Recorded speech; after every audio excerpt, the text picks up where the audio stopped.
IRS begins monitoring senior homeowners May 1st. Here's what you need to understand immediately. Pause what you are doing.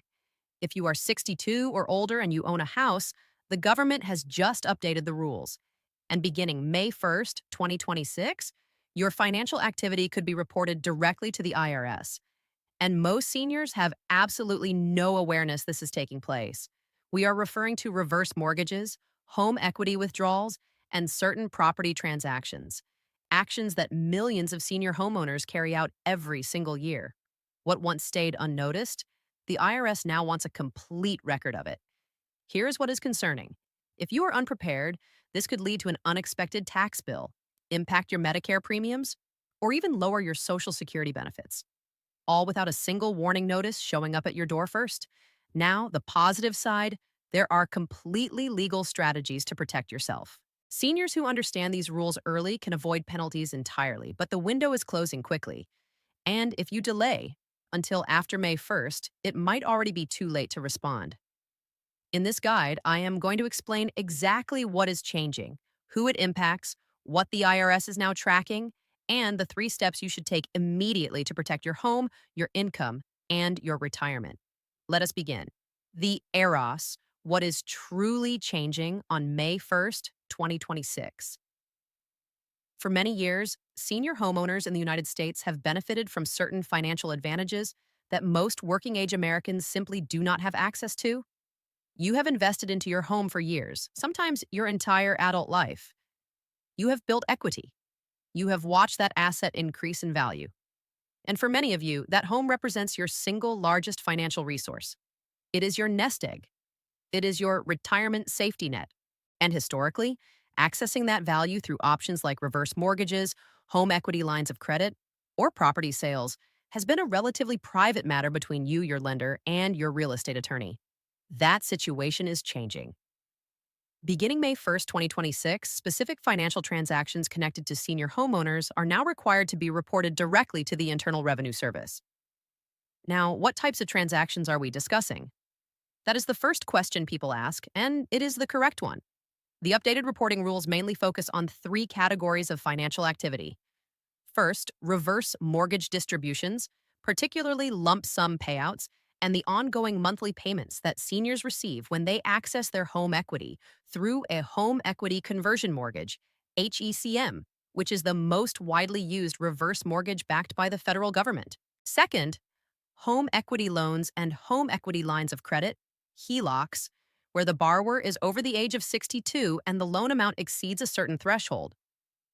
Third, property sales, where the seller is a senior homeowner and the transaction creates what the IRS defines as a reportable gain or income event. Now, this does not mean every single home sale or every reverse mortgage will automatically cause a tax issue for you, but it does mean these transactions are now being identified and reported in a way they were not before. And that difference matters significantly why this is happening now. Let me explain why this is happening, because understanding the reason helps you see how seriously the government is approaching this. Over the past several years, the IRS has carried out extensive data analysis on tax compliance gaps across different age groups and income levels. And what they discovered was significant. A large share of senior homeowners who were receiving substantial amounts of money from their home equity through reverse mortgages, property sales, or equity loans were not properly reporting the tax implications of those transactions on their federal returns. In some situations, this was an honest oversight. People simply did not realize that certain proceeds could create taxable events. In other situations, the gap was more intentional. Either way, the federal government concluded that it was losing billions of dollars in uncollected revenue every year, and that senior homeowners represented one of the most underreported groups in the entire tax system. The response was to introduce mandatory lender and closing agent reporting, meaning the financial institutions that manage your reverse mortgage, your home equity loan, or your property transaction are now legally required to file a report with the IRS every time one of these transactions occurs involving a senior borrower.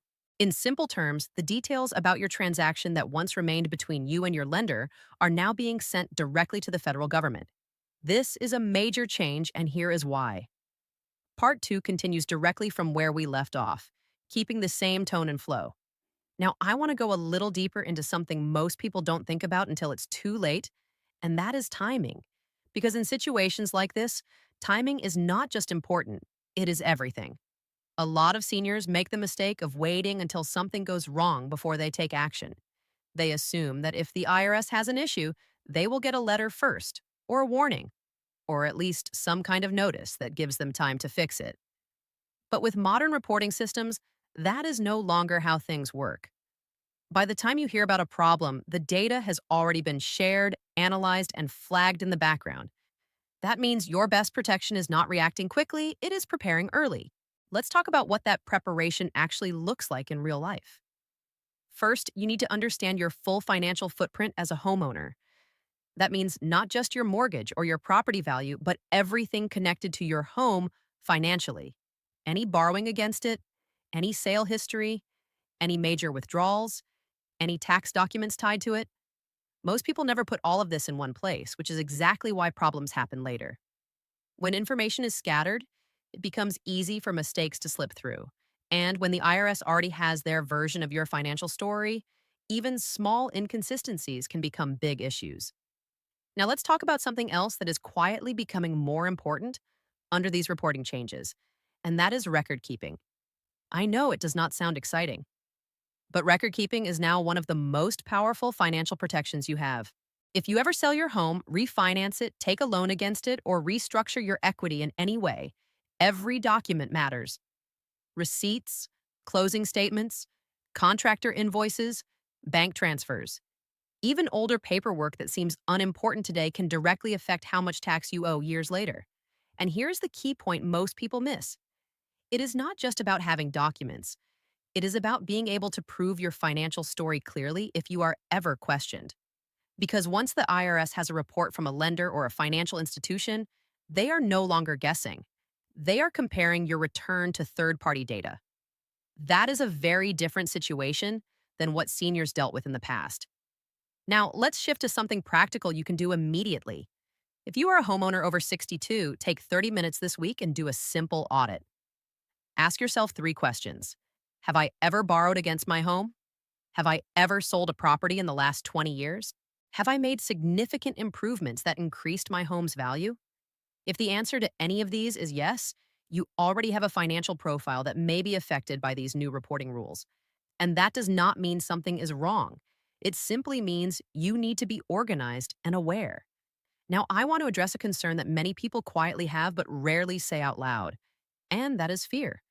When people hear phrases like IRS tracking or new reporting rules, it can sound alarming. But the goal here is not to create fear. The goal is awareness. Because the worst financial outcomes usually do not come from the rules themselves. They come from not knowing the rules exist. That is where people run into trouble. Not because they are doing anything illegal, but because they are unprepared for how connected financial systems have become. So, what should you actually focus on going forward? You should focus on clarity. Clarity about your income sources. Clarity about your home equity position. Clarity about your tax documentation. And clarity about how those pieces interact with Social Security and Medicare, because those systems are no longer separate. They are increasingly linked through data reporting. Now, let's talk briefly about one more important point, and that is communication. If you work with a financial advisor, a tax preparer, or a retirement planner, you need to make sure they are aware of these reporting changes.